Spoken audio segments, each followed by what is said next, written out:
Hola, yo soy David Esteso y mis compañeros y yo os vamos a hablar de la negociación automática entre agentes inteligentes.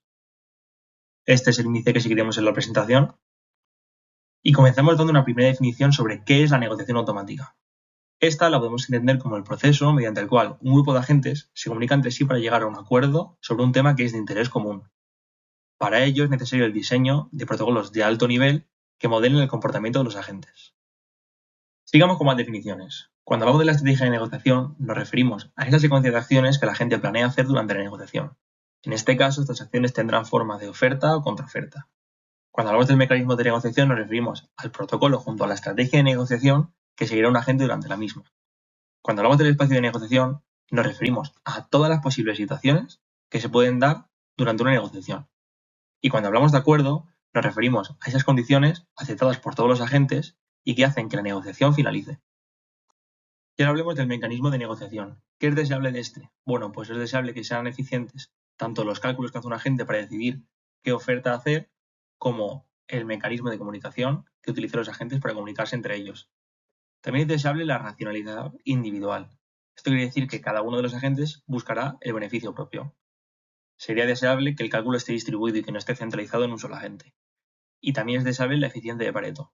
Esto quiere decir que, dado un acuerdo, es imposible mejorar la situación de un agente sin empeorar la de otro.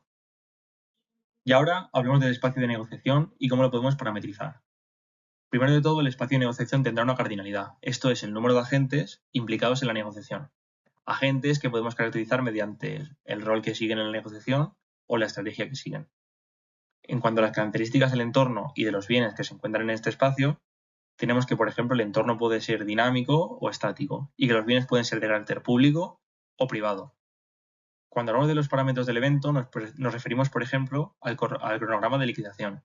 Esto es el tiempo que tiene que pasar sin que hayan contraofertas para que una oferta sea aceptada en algunos tipos de negociación. O, por ejemplo, el criterio de validación de una oferta que se utiliza en X subasta. Cuando hablamos del parámetro de información, nos referimos a qué conoce la gente sobre el espacio. Por ejemplo, si la gente tiene acceso al historial de transacciones que se ha hecho sobre un bien, podrá valorarlo en función de eso, o si tiene acceso al historial de transacciones que ha hecho un agente, podrá saber cómo se comporta ese agente ante ciertas situaciones. Y por último, cuando hablamos de los parámetros de asignación, nos referimos al criterio que vamos a utilizar para, por ejemplo, decidir el ganador en una subasta. Y aquí una ilustración de cómo Jennings, en uno de sus ensayos, al cual nos referimos en la bibliografía, caracteriza este espacio. Y ahora, haciendo una revisión del estado del arte basada en el sexto ensayo de nuestra bibliografía, el cual es el más actual, vemos que el enfoque predominante es aquel que busca maximizar el beneficio en el ámbito económico. También vemos que enfrentamos limitaciones cuando hablamos de negociaciones bilaterales en las que se habla de un solo tema, o también cuando hablamos de negociaciones en las que necesitamos moderar las preferencias de un usuario humano. El protocolo de oferta alternativa es el más extendido y vemos que el aprendizaje por refuerzo está tomando mucha fuerza dentro de la negociación automática. Y por último, la inclusión de información adicional, como puede ser el historial de negociaciones del cual hemos hablado al principio de la presentación, es fundamental para llegar a mejores acuerdos.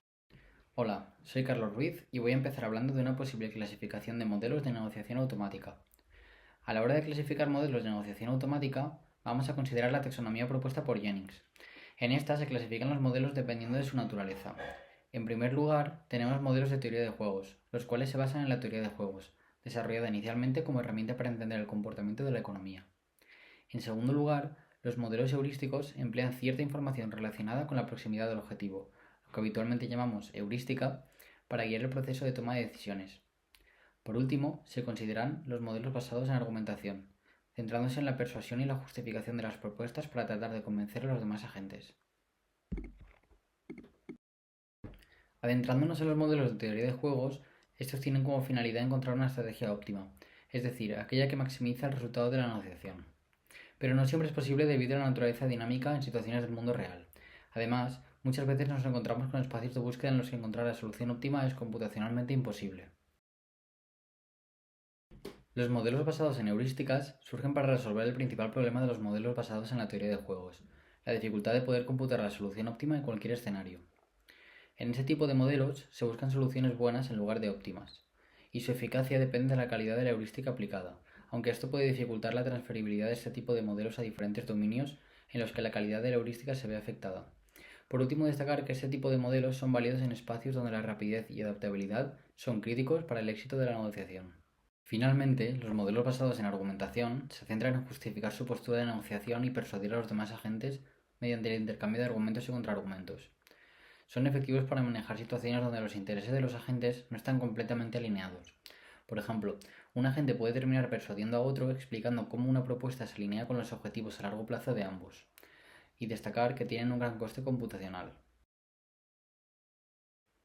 De forma previa a la negociación, encontramos la preparación y planificación. Siguiendo a López, podemos afirmar que entre negociadores humanos exitosos se confirma que las claves del éxito en la negociación radican en la preparación y la planificación de la negociación. Podemos centrar ese éxito en torno a los siguientes puntos. La definición de problemas supone el desarrollo de una agenda bien estructurada para abordar todos los temas importantes de manera efectiva.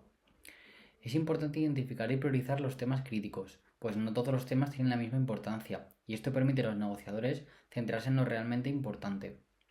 Además, es crucial fijar límites y objetivos claros, y que estos sean específicos, medibles, alcanzables, relevantes y estén definidos en un plazo determinado, lo que proporciona una base sólida para la toma de decisiones durante la negociación. Por último, cabe destacar que la obtención de objetivos y estrategias sobre la otra parte de la negociación puede proporcionar una ventaja significativa. Esta información se puede recopilar a través de investigaciones previas, observaciones y, cuando sea posible, interacciones preliminares con la otra parte. Buenas, soy Andrés Pacheco y voy a empezar hablando de la fase de negociación. La fase de negociación es donde se realiza la propia negociación en sí misma, limita el número de ofertas y cuándo se lanzan. Se divide en varias fases: la generación de ofertas, la evaluación de estas y la predicción al negociador contrario. La generación de ofertas. A partir de una propuesta inicial se generan varias ofertas siguiendo la estrategia de negociación actual. Una estrategia es una secuencia de acciones que planea seguir el agente y hay diferentes tipos. La competitiva dominante, manteniendo su postura, trata de persuadir al resto de que cambie su opinión. La flexible o servicial trata de alcanzar un punto medio entre las diferentes propuestas iniciales. Y la colaboradora integradora trata de, manteniendo sus aspiraciones, acercarse a las aspiraciones del resto. Evaluación de la oferta. Cada agente espera la respuesta de la parte contraria. En caso de tratarse de la validación de la oferta, se llegaría a un acuerdo final. En caso de tratarse de una contraoferta, habría que evaluarla mediante modelos de utilidad si es suficientemente buena. En otro caso, se mandaría una contraoferta. Predicción del oponente. Basándose en el historial de las contraofertas del oponente, se predicen las preferencias de este, con modelos de predicción, modelos estadísticos con análisis de regresión, modelos de aprendizaje automático con redes neuronales o algoritmos genéticos, modelos heurísticos con modelos de frecuencia, de valor o con base teórica. Después de la negociación llega la liquidación de acuerdo, que es la etapa final, y está marcada por intercambio de propuestas y concesiones cuando ambas partes convergen, es decir, cuando llegan a una solución. Hay diferentes tipos de acuerdo: el acuerdo de compromiso, donde se alcanza un punto medio entre las propuestas iniciales; el integrador, que junta intereses y es algo mejor que el anterior; y el acuerdo óptimo de Pareto, que, aunque sea la mejor solución, lo acaban rechazando al ver conflictos. Raifa propuso una solución con un interventor experto, buscando una mejor solución para todas las partes. También hay algunos acuerdos en que se basan en compromisos y sanciones, de forma que si no se comprometen, acaban sancionados. Un caso especial de esta liquidación de acuerdo son los acuerdos parciales entre múltiples negociadores, en el que se usan interventores para tratar con la gran complejidad, es decir, múltiples agentes.